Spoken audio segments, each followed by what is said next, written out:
Hello Jain दोस्तों, आप सभी का स्वागत है आपके अपने यूट्यूब चैनल नौकरी तक पे। आशा आप अच्छे होंगे, स्वस्थ होंगे और अपनी पढ़ाई में खासकर बीपीएससी के थ्रू आप बिहार में शिक्षक बनने के रेस में सबसे आगे होंगे। क्योंकि पढ़ आप गए हैं और पढ़ना भी आपको चाहिए। बिल्कुल प्रेशर माथे पे मत लेना कि क्या होगा, नहीं होगा, पेपर लीक हो जाता है, पैसा वाला शिक्षक बन जाएगा। बिल्कुल इन बातों पे ध्यान नहीं देना। ऐसा तो कोई न कोई है, या 10% हो या 40% हो या 50% हो, जो खुद के मेरिट से, खुद के पढ़ के इतना पढ़ता है कि कट ऑफ से भी हाई नंबर ले आता है। तो आपको वही बनना है। बस आपको उठ बैठना होगा। सो के वीडियो देखने की आदत को हटाना होगा। इसी बीच हम बात करने वाले जीके जीएस। आपको पता है, किसी का भी यानी 1 टू 5 के शिक्षक बने या छठी से 8वीं का बने, 9वीं से 10वीं का बने या 11वीं से 12वीं का बने, सभी में 150 मार्क्स का एग्जाम होता है। उसमें से आपको 40 मार्क्स जीके जीएस का रहेगा, जिसका सिलेबस मैंने पहले भी बता दिया है। और आप यूट्यूब पे जाके नौकरी तक जब आप खोलते हैं, जब आप खोलिएगा उसके अंदर प्लेलिस्ट भी मैंने बना दिया है, यूथ कंपटीशन बुक। कुछ लोग पूछ रहे थे, सर कौन सा बुक से पढ़ा रहे हैं? मैं आपको बता दूं, ये यूथ कंपटीशन का बुक है। आप लोग के कहने पे मैं इस पे पढ़ा रहा हूँ। तो आप लोग का प्यार मिलता रहा तो आगे भी हम पढ़ाएंगे। अदरवाइज आप अपने घर, मैं अपने घर। तो कोशिश कीजिएगा, पढ़िए। तो जीके जीएस का 40 प्रश्न पूछेगा ही। 40 में आपको इतिहास, भूगोल, साइंस हो गया, उसमें भौतिकी, केमिस्ट्री, बायोलॉजी, ईवीएस पूछेगा, विविध से प्रश्न आएंगे, करंट अफेयर से और मैथ और रीजनिंग से। तो हम अभी इतिहास पढ़ा रहे हैं, और वो भी टीआरई 1 और टीआरई 2 में जो प्रश्न पूछे हैं वो आपको साक्षात दिखेगा। इसीलिए आपको हम बोल रहे हैं कि अभी आप पढ़ लीजिए। आगे देखिए, यहाँ मैंने मध्यकालीन इतिहास आज मैं जो पढ़ाऊँगा, लगभग 3 पेज का ये बुक का पीडीएफ है। इस बुक के माध्यम से आपको मध्यकालीन इतिहास, प्राचीन इतिहास से जो भी प्रश्न बनते हैं उसको मैंने बताया। आज आप मध्यकालीन इतिहास में कुछ टॉपिक है, मैं पहले ही बता दूँ, टीआरई 1 और 2 में मध्यकालीन इतिहास से एक भी प्रश्न पूछा ही नहीं गया। हाँ, इधर-उधर कहीं हो गया हो, लेकिन जहाँ तक मेरा स्टडी रहा, एक भी प्रश्न नहीं पूछा। इसका ये मतलब नहीं है कि आप इसको पढ़ना ही नहीं। इतिहास में 3 सेक्शन है, प्राचीन इतिहास, मध्यकालीन इतिहास और आधुनिक भारत का इतिहास, जिसमें आपको आधुनिक भारत का इतिहास तो कंपल्सरी पढ़ के जाना है। उससे तो प्रश्न पूछेगा ही, वो नेक्स्ट क्लास में लेंगे। आज हम मध्यकालीन इतिहास से प्रश्न लेंगे, इसमें भी 6 टॉपिक है। मैं फिर बोल रहा हूँ, टीआरई 1 और 2 में नहीं पूछा गया है, लेकिन फिर भी आपको पढ़ना है, क्योंकि बीपीएससी के द्वारा बिहार शिक्षक बहाली का एग्जाम लिया जा रहा है। तो बीपीएससी के माध्यम से जितने भी एग्जाम हुए, शिक्षक बहाली के छोड़ के और भी एग्जाम, या सीडीपीओ का हो या बीपीएससी प्री एग्जाम हो, जिसके थ्रू वीडियो एसडीओ बनते हैं, उसमें भी अगर प्रश्न पूछ रहा है तो वो प्रश्न आपको शिक्षक बहाली में भी पूछ सकता है। तो वो प्रश्न को आप देख के जाएं तो अच्छा रहेगा। तो ये कुछ टॉपिक है, मैं पहले ही बोल दूं। दिल्ली सल्तनत, आपको अगर ज़्यादा पढ़ना हो, मैं तो विस्तार से नहीं पढ़ा पा रहा हूँ, तो आप यूट्यूब पे डालना दिल्ली सल्तनत से पूछे गए प्रश्न, या गूगल में, तो आपको सारे प्रश्न आ जाएँगे। तुगलक वंश और सल्तनत कालीन हो गए, यहाँ तक कि 15वीं और 16वीं शताब्दियों के धार्मिक आंदोलन, इसके दरमियान में 200 वर्षों में जो भी धार्मिक आंदोलन हुए, वहाँ से भी प्रश्न पूछ सकते हैं। मुगल साम्राज्य, मुगल भारत कब आया था, अंतिम शासक कौन था, इनसे भी प्रश्न। और लास्ट में अहम हो जाता है मराठा, मराठा साम्राज्य, जिसका संस्थापक कौन थे? शिवाजी थे। आपको ऑलरेडी पता है, शिवाजी, छत्रपति शिवाजी। शिवाजी का जन्म कब हुआ, उनके पिताजी का क्या नाम था, माता का क्या नाम था, उनको छत्रपति शिवाजी की उपाधि कब दिया गया? 1674 ईस्वी में दिया गया था, रायगढ़ में दिया गया था। यहाँ से भी प्रश्न पूछते हैं। उनके धार्मिक गुरु कौन थे? राजनीतिक गुरु कौन थे? तो इस तमाम प्रश्न बन सकते हैं। मैं फिर बोल दूं, फिर से बार-बार, टीआरई 1 और टीआरई 2 में मध्यकालीन से प्रश्न बिल्कुल नहीं पूछा गया शिक्षक बहाली वाले एग्जाम में। लेकिन आपको फिर भी पढ़ के जाना है, किस टाइप के प्रश्न बनते हैं। अगला टॉपिक हम लेंगे आधुनिक भारत का इतिहास। इसमें यहाँ से तो 100% प्रश्न पूछेंगे ही, और इसके 15 से 20 टॉपिक है, इसको आप पढ़ डालेंगे। और जहाँ-जहाँ से प्रश्न पूछते हैं, उसी प्रश्न को आप यूट्यूब पे संग्रहण, संकलन करके आप पढ़िए, खुद से पढ़िए, खुद से ताकत लगाइए। कोई शिक्षक आपको सफल नहीं बना सकता है, बस आपका सहयोग कर सकता है। मैं आपको समय दूँगा, आप मुझे समय देंगे। चलिए, आप चलते हैं प्रीवियस ईयर क्वेश्चन पे। फिर से एक चीज़ और बोल दें, आप जब यूट्यूब खोलते हैं, कुछ का एक है, यूट्यूब जब आप खोलते हैं, उस यूट्यूब में मारिएगा स्मॉल में नौकरी तक, NAUKARI। हमारे ऐसे सर, गोल मटोल सर आपको दिख जाएंगे। नौकरी तक सब्सक्राइब कर लीजिएगा। जब आप नौकरी तक खोलते हैं, इसके अंदर जाइएगा तो यहाँ पे होम आता है, वीडियो आता है। जब वीडियो नहीं मिले, वीडियो आता है, यहाँ प्लेलिस्ट होगा। तो प्लेलिस्ट आप जब आप खोलेंगे, प्लेलिस्ट पे क्लिक करेंगे तो इसके अंदर में आपको यूथ कंपटीशन, चूंकि ये बुक जो हम पढ़ा रहे हैं, जैसे देखिए यूथ कंपटीशन का ये बुक है जहाँ से आपको हम पढ़ाएंगे। देखिए आज जो हम पढ़ा रहे हैं ये पीडीएफ है मेरे पास। मैं धन्यवाद देता हूँ यूथ कंपटीशन बुक को, बहुत अच्छा इन्होंने स्टडी भी किया और बनाया भी बहुत बढ़िया है। जितने भी प्रीवियस ईयर प्रश्न है यहाँ से पूछते हैं। तो ये सारा प्लेलिस्ट में यूथ कंपटीशन करके बुक होगा, फिर ध्यान दीजिएगा। चलिए, अब बस सेशन बहुत लंबा हो गया, बहुत सारा लेक्चर दे दिए, थोड़ा पढ़ लीजिए जिससे कि आपका भला हो, और हम चाहेंगे ये प्रश्न आपके एग्जाम में भी पूछे।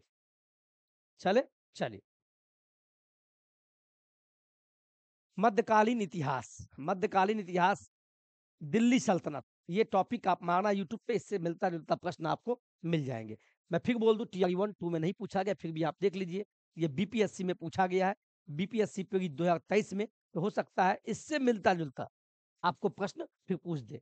भागिएगा मत, पढ़ना तो आप ही को होगा। चलिए, पहला प्रश्न देखिएगा क्या बोलता है। इनमें से किसने भारत में फारसी त्योहार, जो फारसी का एक त्योहार होता है नौरोज, नौरोज की शुरुआत किसने की थी? किसने की शुरुआत? आपसे ये प्रश्न पूछा है। मैं जानता हूं आपके स्क्रीन पे इसका आंसर भी दिख जाता होगा। इसका ये मतलब नहीं है कि आपको नहीं आता है या हमें नहीं आता है, हम आप प्रैक्टिस कर रहे हैं। और इसके व्याख्यान को किसी भी बुक से पढ़ ले आप, या प्लेटफॉर्म का बुक पढ़े, या आप घटना चक्र की बुक पढ़ते हो, या कहीं से भी बुक पढ़ते हो, या करंट पब्लिकेशन का बुक तो नहीं पढ़ते हो, कोई भी बुक, तो आप उसके एक्सप्लेनेशन को, व्याख्या को अवश्य पढ़िएगा। या आपको हम प्रैक्टिस करवा रहे हैं, यहाँ से भी प्रश्न 2 3 बन जाएंगे। चलिए, तो इनमें से किसने, भारत में एक फारसी का त्योहार होता है जिसका नाम है नवरोज, की शुरुआत किसने की? तो आपका सही जवाब है बलबन। बलबन ने की थी। आप बलबन के बारे में थोड़ा पढ़ लीजिए। बलबन पहला सुल्तान था जिसने भारत में फारसी त्योहार, फारसी का त्योहार है, कौन सा त्योहार भाई? नव नवरोज, नवरोज की शुरुआत की थी। बलबन फारसी संस्कृति और परंपराओं के प्रति अपने प्रेम के लिए जाना जाता है। यानी बलबन के बारे में व्याख्यान किया जा रहा है कि बलबन एक सुल्तान थे, कहाँ के भाई? फारसी के थे। और उन्होंने ही एक त्योहार, जो उनका त्योहार था नवरोज, 9 दिन का रोजा होगा वही समथिंग, उसने अपने दरबार में गैर इस्लामी प्रथा सिजदा और फोबस को भी शुरू किया था। तो ये तो आप समझ गए, भारत में फारसी त्योहार नवरोज की शुरुआत किसने की? तो बलबन ने। और यहाँ से प्रश्न एक और बन सकता है, यही बलबन ने अपने दरबार में गैर इस्लामी प्रथा, गैर इस्लामी एक प्रथा होगा, ठीक है, जिसका नाम है सिजदा, सिजदा का है या पाबोस का है, सिजदा या पाबोस, इन दोनों का भी इन्होंने ही शुरुआत की थी। तो देखिए 2 प्रश्न यहाँ से भी निकल के आया, यानी हर जगह से प्रश्न है। ठीक है, दिल्ली सल्तनत आप यूट्यूब पे डाल के दिल्ली सल्तनत से पूछे गए प्रश्न बीपीएससी में डालिएगा, तो आपके और सारे प्रश्न आपके स्क्रीन पे दिख जाएगा। चलिए आगे बढ़े, अब चलते हैं तुगलक वंश। तुगलक वंश से क्या क्या प्रश्न बनता है इसको भी देख लेते हैं।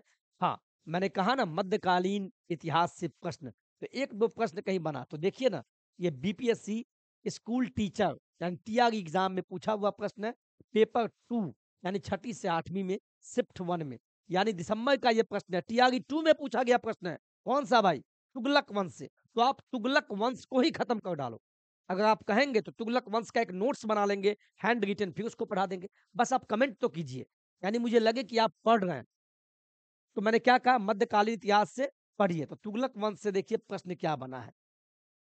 मोहम्मद बिन तुगलक, मोहम्मद बिन तुगलक के शासनकाल में भारत आए प्रसिद्ध मुस्लिम खोजकर्ता इब्न बतूता, बचपन से पढ़ते होंगे, इब्न बतूता किस देश के थे? आपको तुगलक वंश से प्रश्न बना, इब्न बतूता के बारे में पूछा, तो इब्न बतूता को ही पढ़ डालिए। तो आपको मैं बता दूं इब्न बतूता कौन से देश का था? ये अफ्रीका का था, अफ्रीका के मोरक्को का था, ये सभी जानते हैं। और मोहम्मद बिन तुगलक से प्रश्न पूछा तो उसको ही पढ़िएगा। इसका सही जवाब बी होगा, फिर भी आप पढ़ लीजिए। सल्तनत कालीन तुगलक वंशी शासक मोहम्मद मोहम्मद बिन तुगलक के शासनकाल में आए प्रसिद्ध खोजकर्ता, यानी वो डिस्कवरर थे, यानी खोज करते थे, एवं यात्री भी कह सकते हैं, यानी वो टूरिस्ट थे। यानी एक देश से दूसरे दूसरे देश जाना आज के डेट में होता है ना, जैसे मेरा भी इच्छा है कि मैं कभी दुबई जाऊँ, अमेरिका जाऊँ। क्यों? टूरिस्ट बन के जाऊँ, घूमूँ, जानूँ, उस देश की कल्चर को जानूँ। तो वो एक यात्री भी थे, खोजकर्ता भी थे, जिसका नाम है इब्न बतूता। वो अफ्रीका के मोरक्को का निवासी था। वह मध्य एशिया के मार्ग से होते हुए भारत के सिंध प्रांत में 1333 में पहुंचा। 1333 ईस्वी में पहुंचा था। मोहम्मद बिन तुगलक का शासनकाल कब से कब तक रहा, ये भी जान लीजिए। 1325 से लेके 1351 ईस्वी तक इनका शासनकाल रहा, यानी 26 वर्षों तक इन्होंने भारत में शासन किया, मोहम्मद बिन तुगलक ने। और इन्हीं के शासनकाल में इब्न बतूता, जो अफ्रीका के मोरक्को के एक खोजकर्ता थे, यात्री थे, वो भारत आए थे, ने इब्न बतूता को दिल्ली का काजी यानी जज नियुक्त किया था। आपको मैं बता दूं, यही मोहम्मद बिन तुगलक है जिन्होंने इब्न बतूता को दिल्ली सल्तनत का काजी यानी जज साहब इनको नियुक्त किया था। तो प्रश्न था इब्न बतूता किनके शासनकाल में आया? तो आप बोलिएगा ये तुगलक वंश के शासनकाल, यानी तुगलक वंश के शासक थे उस समय मोहम्मद बिन तुगलक, जिनका शासनकाल रहा 1325 से लेके 1351 ईस्वी तक, 26 वर्षों तक इन्होंने भारत में शासन किया। कौन? मोहम्मद बिन तुगलक। इन्हीं के शासनकाल में इब्न बतूता, जो अफ्रीका के थे, यानी अफ्रीका के एक जगह मोरक्को के थे, उन्होंने भारत में आया था। कितना बढ़िया प्रश्न है, बताइए आप। तो व्याख्यान को पढ़ना, यहां से भी प्रश्न पूछ देगा। ठीक है, चलिए आगे बढ़े, आगे बढ़ते हैं।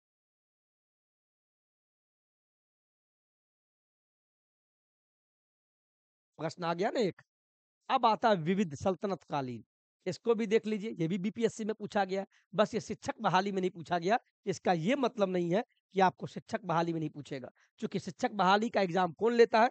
तो ये बीपीएससी लेता है, और ये कंफर्म है कि ये भी प्रश्न आ सकता है। मैथिल क्षेत्र आपको पता है, दरभंगा, मधुबनी, समस्तीपुर समस्तीपुर, सीतामढ़ी, ये क्षेत्र मैथिल क्षेत्र आता है। यहाँ मैथिली भाषा बोली जाती है, जिस क्षेत्र से मैं भी आता हूँ। तो इनके बारे में प्रश्न है, ये देखिए। मैथिली भाषा का विकास, यानी मैथिली भाषा का विकास, जो मैथिली भाषा बोले जाने लगा कब से, मैथिल का विकास कब से होने लगा, किसके शासनकाल में, उस समय के राजा कौन थे? तो आपको मैं बता दूं, इसका सही जवाब है कर्नाट राजवंश। यानी जब मैथिली भाषा का उद्धार हुआ, उस समय के राजवंश कौन थे? कर्नाट राजवंश। इसके बारे में भी पढ़ लीजिए। डॉक्टर राम प्रकाश शर्मा ने मैथिली के विकास की सबसे अच्छी अवधि, यानी ये प्रोफेसर साहब थे, इन्होंने अपना एक किताब लिखा था, उस किताब के माध्यम में इन्होंने बताया, रिसर्च किया और बताया। कौन बताया? डॉक्टर राम प्रकाश शर्मा ने बताया कि मैथिली के विकास की सबसे अच्छी अवधि, यानी कौन से शासनकाल में हुआ? तो 1206 से लेके 1526 ईस्वी को बताया है। यानी इन इन 4000 साल में 1200, 1300, 1400, 1500, तो क्या हो गया? 1526 ईस्वी तक, इसी काल में ज्योतिष्वर और विद्यापति द्वारा मैथिली भाषा में सर्वश्रेष्ठ रचनाएं की गई थी। विद्यापति, जो मैथिल क्षेत्र से होंगे उनको पता है, मूवी भी आई थी विद्यापति, बहुत अच्छा मूवी है, यूट्यूब पे मारिएगा विद्यापति। उगना कतौ गेला, उगना और विद्यापति का बहुत अच्छा मूवी है, विद्यापति मूवी डालिएगा, समझ में आएगा। इसी दौरान मिथिला क्षेत्र में कर्नाट वंश, या इसी का दूसरा नाम सिमगांव वंश भी कहते थे, और यही राजवंश का जो राजधानी था सिमाव था। और ये कब से लेके कब तक शासन किए?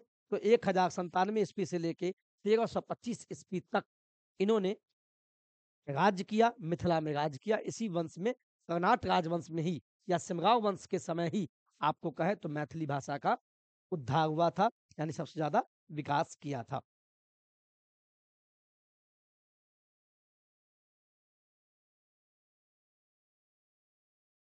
चलिए ये भी प्रश्न लेते हैं, बहुत बढ़िया प्रश्न है। 15वीं और 16वीं शताब्दियों के धार्मिक आंदोलन, इससे भी प्रश्न पूछे जाते हैं। तो बीपीएससी 2023 में, 69वीं बीपीएससी 2023 जिसके थ्रू वीडियो बनते हैं, उसमें पूछा गया है। तो ये भी प्रश्न को देख लेते हैं। नामपंथियों, सिद्धों और योगियों ने भक्ति धर्म को किस क्षेत्र में लोकप्रिय किया था? नामपंथियों ने, तो आपका सही जवाब है उत्तर भारत में। नामपंथियों, सिद्धों और योगियों ने भक्ति धर्म को उत्तर भारत में लोकप्रिय किया था। आगे पढ़ ले। चलिए इसके बारे में थोड़ा पढ़ लेते हैं, जिससे कि आपके अच्छे हो जाए। नामपंथी या सिद्ध और योगी दुनिया के त्याग में विश्वास करते थे। कहते हैं ना कि आज कबीरपंथी है, कबीर को मानने वाले हैं, या इस्लाम को मानने वाले हैं, हिंदू धर्म को, ईसाई, कोई भी धर्म, सभी अच्छे हैं।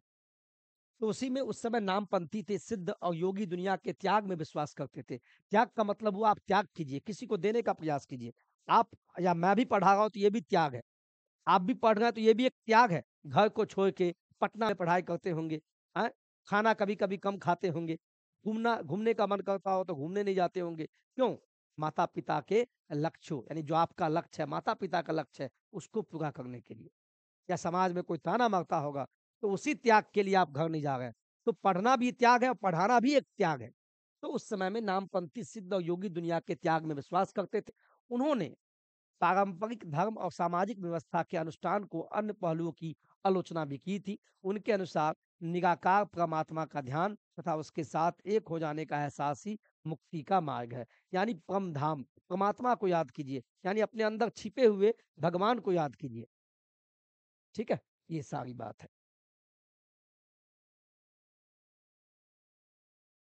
चलिए, अब मुगल साम्राज्य से भी प्रश्न देख लेते हैं।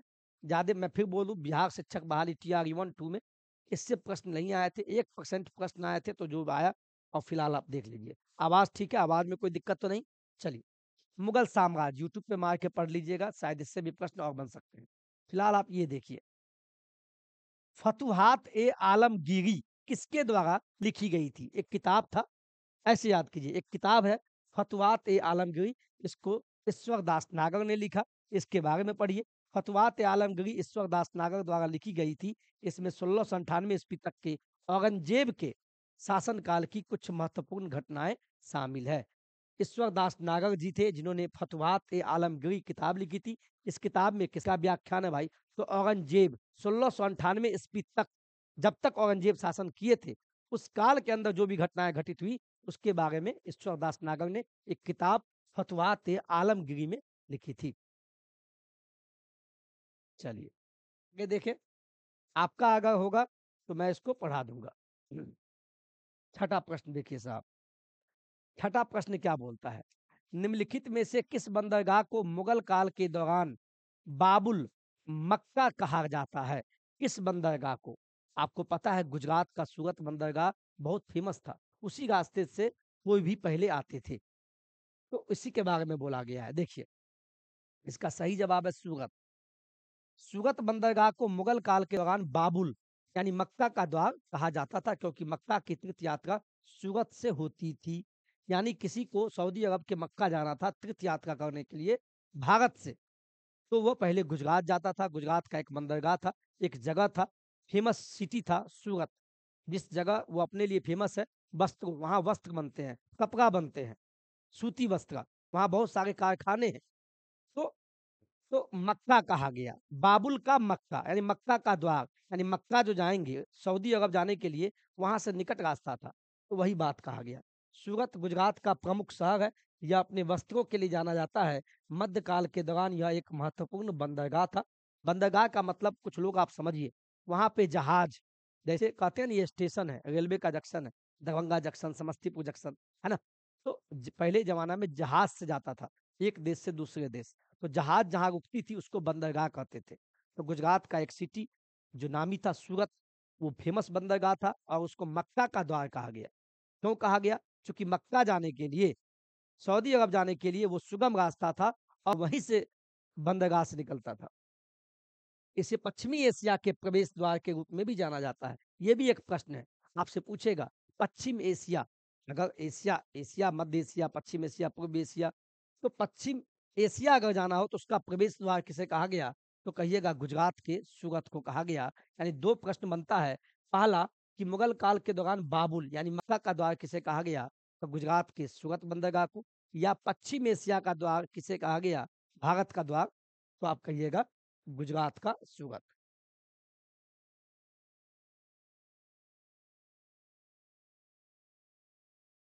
चलिए, यही प्रश्न था और ये कोई प्रश्न कोई हार्ड नहीं है। तो इतने प्रश्न आपको मध्यकालीन इतिहास। अब दूसरा टॉपिक देखते हैं जिससे कि आपको एक ये ले लीजिए आप। लास्ट प्रश्न है आज का। आज का क्लास आपको अच्छा भी लगा होगा। ये मराठा राज्य, मैं पानी पी लूँ, तब तक आप देखिए इसके बारे में पढ़िए। यही तो फ़ायदा है डिजिटल बोर्ड का, बहुत बड़ा फ़ायदा यही है। मैं पानी पी लेता हूँ, ठीक है? 1 मिनट।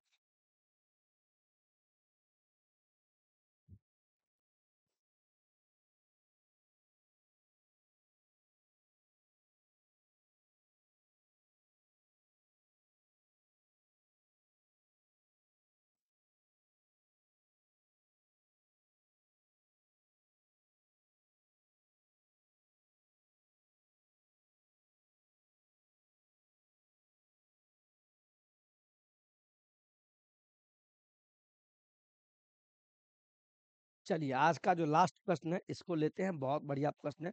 मैंने बोला भी था, ये शिवाजी, ये वेरी वेरी इंपॉर्टेंट प्रश्न है।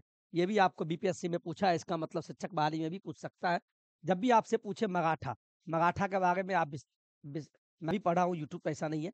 आप डालिएगा मराठा साम्राज्य से हॉट प्रश्न बीपीएससी में क्या क्या पूछे जाते हैं, तो आपके सामने और भी यूट्यूबर का शिक्षक का दिखेगा।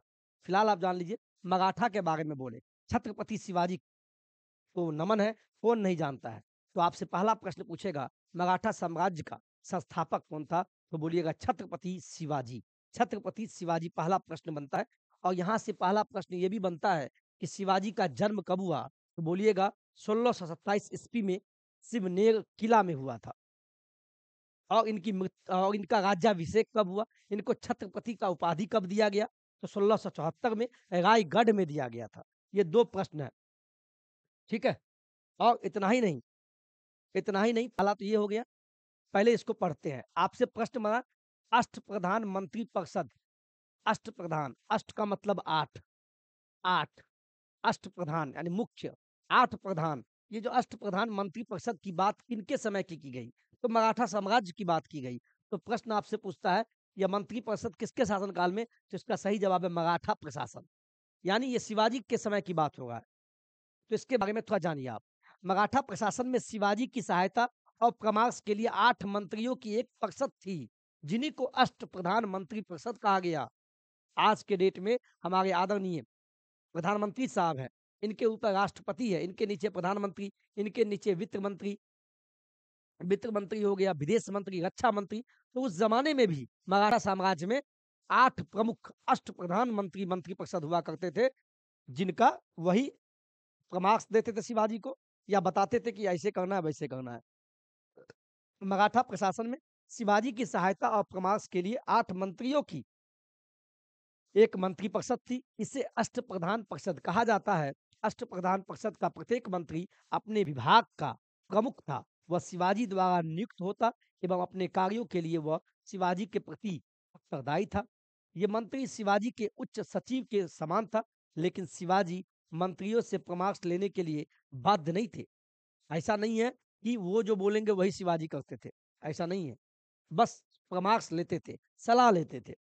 शिवाजी ने किसी भी मंत्री के पद को आनुवांशिक नहीं होने दिया, यानी वंशवाद नहीं होने दिया। यानी आज अगर कोई विदेश मंत्री है, तो उसका बेटा ही कल विदेश मंत्री बनेगा, फिर उसका बेटा ही बनेगा। आनुवांशिक नहीं होने दिया। यानी आप समझ सकते हैं भारत कितना आगे था। तो आज क्यों वांशिक होगा, अनुवांशिक क्यों? आज जो देश में मुद्दा बन जाता है, आप सुनते होंगे और हम भी सुनते हैं कि जवाहरलाल नेहरू की बेटी इंदिरा गांधी, तो वो प्रधानमंत्री बने, उनका बेटा प्रधानमंत्री बना, फिर उनका बेटा, तो ये सब इसी का चलन हो गया है, तो आप सुनते ही होंगे। अब ये देखिए, शिवाजी के अष्ट प्रधानमंत्री परिषद कौन-कौन थे? तो 8 कौन-कौन पद थे यहाँ देखिएगा आप। पहला, जो आज प्रधानमंत्री होते हैं, राजा का प्रधानमंत्री, उस ज़माने में प्रधानमंत्री पेशवा एक पद था, या इसी का दूसरा नाम मुख्य प्रधान, पेशवा बोलिए या मुख्य प्रधान बोलिए। तो आज जिस डेट में प्रधानमंत्री जिसको बोलते हैं, तो शिवाजी के समय में प्रधानमंत्री नहीं बोलते थे, यानी उसको बोलते थे पेशवा है ये, शिवाजी का पेशवा। चूँकि मराठा साम्राज्य से जुटा हुआ है, तो शिवाजी जी का पेशवा, पेशवा मतलब शिवाजी राजा थे, तो उनका प्रधानमंत्री कौन था? उनका पेशवा कौन था? यानी उसका मुख्य प्रधान कौन था? तो एक पद था, सबसे बड़ा पद था, जिनको पेशवा बोलते हैं या मुख्य प्रधान। इसको सिंपल शब्दों में आज के डेट में कहें, तो राजा का प्रधानमंत्री उस समय का पेशवा हुआ करता था। दूसरा पद अमात्य, अमात्य, अमात्य, यानी आज जो वित्त मंत्री होते हैं, आज वित्त मंत्री है ना, भारत सरकार के कोई वित्त मंत्री होंगे, तो उस जमाने में मराठा साम्राज्य में वित्त मंत्री को कहा जाता था अमात्य। यहाँ से प्रश्न बनेगा, ये 8 में से एक ना एक प्रश्न आपको पूछेगा। ये भले नहीं पूछे, लेकिन इसमें से प्रश्न पूछेगा, मैं गारंटी देता हूँ। तो अमात्य, अमात्य का मतलब वित्त मंत्री या एवं राजस्व मंत्री का जो विभाग होता था, दोनों, वह उनको अमात्य कहा जाता था। एक होता था वाकया, वाकया नवीस, वाकया नवीस पोस्ट था, यानी आज का जो वर्तमान गृह मंत्री है, जैसे आदरणीय अमित शाह जी गृह मंत्री है, तो गृह मंत्री हम लोग बोलते हैं, तो होम मिनिस्ट्री, तो उस समय में गृह मंत्री को बोला जाता था वाकया नवीस। चौथा पद था सुमंत, मराठा साम्राज्य में एक पद था सुमंत, यानी आज का हम कहें तो वर्तमान विदेश मंत्री। तो आज जो हम लोग विदेश मंत्री बोलते हैं, तो उस समय उनको सुमंत कहा जाता था। सचिव, सचिव राजकीय पत्र विभाग जो कहते हैं वो, न्यायाधीश, उस समय भी न्यायाधीश थे। आज जिसको हम लोग जज बोलते हैं, मुख्य न्यायाधीश बोलते थे, तो उस ज़माने में भी मराठा साम्राज्य में न्यायाधीश होते थे। और लास्ट पद था पंडित राव, जिसका दूसरा नाम सद्र है, यानी धार्मिक कार्यों के लिए, यानी धार्मिक कार्य, कब पूजा पाठ होगा, कब क्या होगा, तो उस ज़माने में ये बोलते थे अष्टप्रधान। आपसे 2-3 प्रश्न पूछेगा, मैं इसको बता दूँ। पहला, ये देखिए 1627 शिवाजी का जन्म हुआ था 1627 में, और 1674 में इनका राज्याभिषेक किया गया, यानी इनको उपाधि दिया गया छत्रपति। छत्रपति का उपाधि कब मिला, तो आप बोलिएगा 1674 ईस्वी में रायगढ़ में इनको उपाधि दिया गया था। और इनका जन्म 1627 में हुआ था, शिवनेर के किला में हुआ था। इनके पिता का नाम क्या था, तो जीजाबाई भोसले था। क्या था, शाहजी भोसले। मैंने इसको देखिए, मैंने लिखा है इस चीज को। अगर ये पढ़ा रहा हूं तो मैं इसको लिखता हूं, तो इस चीज को आप समझिए। कोई अगर मेहनत करता है तो आपके लिए करता है साहब। ये देखिए, शिवाजी से मुख्य प्रश्न जो बनेंगे। शिवाजी, पहला जन्म, जन्म तो 1627 में। और इसके बाद 1674 में क्या हुआ, इनको छत्रपति, जो आज हम लोग बोलते हैं छत्रपति शिवाजी महाराज की जय, तो छत्रपति की जो उपाधि मिली वह 1674 में मिला। इनके पिता का नाम क्या था, आप गूगल पे मार लीजिएगा, इससे आपको और फायदा होगा। ठीक है, मैंने इसको सबको, आप कलम, और इनके माता का नाम ये भी आप कमेंट कीजिएगा। ठीक है, एक प्रश्न ये भी है, इनके गुरु, इसमें भी दो भाग। इनके एक धार्मिक थे, धार्मिक गुरु कौन थे, कमेंट कीजिएगा। एक थे राजनीतिक गुरु, राजनीतिक गुरु कौन थे, प्लीज इस दोनों के बारे में कमेंट कीजिएगा, मुझे अच्छा लगेगा कि आपने समय दिया। प्लीज इनके पिता का नाम, माता का नाम, और शिवाजी के धार्मिक गुरु कौन थे और राजनीतिक गुरु कौन थे, इतना मेहनत आप कीजिएगा। कल की क्लासेस आपका आधुनिक भारत का इतिहास कहेंगे तो आज ही ले लूंगा, क्या दिक्कत है। मेहनत करता हूं और आपके लिए मेहनत करता रहूंगा। तो आधुनिक भारत के इतिहास में आप कहें तो लगभग 20-22 टॉपिक है, जिसमें मुगल मुगल साम्राज्य का जो पतन होता है, उत्थान तो मध्यकालीन इतिहास में हुआ, लेकिन इसका जो पतन होने लगा, मुगल साम्राज्य का नाश होने लगा, इसके बारे में, इसके बाद विदेश से जो कंपनियां आती हैं, अंग्रेज का शासन हो जाता है, यूरोपीय वाणिज्यिक कंपनी का भारत में आगमन, ये भी टॉपिक आ जाएगा, ब्रिटिश शासन का भारतीय अर्थव्यवस्था, 1857 का विद्रोह हो गया, यहाँ तक कि 1757 से लेके 1857 तक का जो भी कालखंड में घटना घटा, ये भी आधुनिक भारत के इतिहास में हो गया। भारत में शिक्षा का विकास, किसान विद्रोह, कांग्रेस की प्रवर्ती संस्थाएं, भारतीय राष्ट्रीय कांग्रेस, बंगाल विभाजन, स्वदेशी आंदोलन, मुस्लिम लीग एवं होम लीग, ये सब क्रांति, ये सब सविनय अवज्ञा आंदोलन, भारतीय छोड़ो आंदोलन, ये सब जितने भी हैं, सारे टॉपिक को मैं एक क्लास में, आधुनिक भारत का इतिहास 2-3 क्लास में आपको हम खत्म कर देंगे, और आपका इतिहास खत्म हो जाएगा। बीपीएससी टीआरई 3 और 4 में ये आपको काम आएगा, यानी प्रश्न कहाँ से पूछा वो हम बताने का प्रयास करते हैं। और वाकई में आपके लिए मेहनत करते हैं तो आपका समय भी चाहिए, और ये समय आपको जब आप सफल होते हैं तब याद आएगा कि मैंने इतना पढ़ाई किया। आप जहां भी पढ़े उसका नोट्स बनाइए, नोट्स बनाने से आपको याद होता है ना। चलिए, आज के वीडियो में इतना ही। खूब खुश रहिए, खूब तरक्की कीजिए, और आपके माता पिताओं को मेरा प्रणाम बोलिएगा कि हमें भी ताकत मिले। और नवरात्र भी स्टार्ट होगा, तो ऊपर वाले का कृपा होगा, तो माँ के आशीर्वाद से हम नवरात्र भी उसमें सहते हैं, और सहेंगे तो हमारी ताकत उन पे डिपेंड करेगा कि हम आपको पढ़ा पाए कि नहीं। लेकिन प्रयास होगा, मैंने जो आपसे वादा किया कि आपकी सफलता, जीवन सफल होने में मेरा एक भी प्रयास अगर हुआ, तो मैं बूझूंगा मेरा जीवन सफल हो गया। आज की वीडियो में इतना ही। जय हिंद, जय भारत।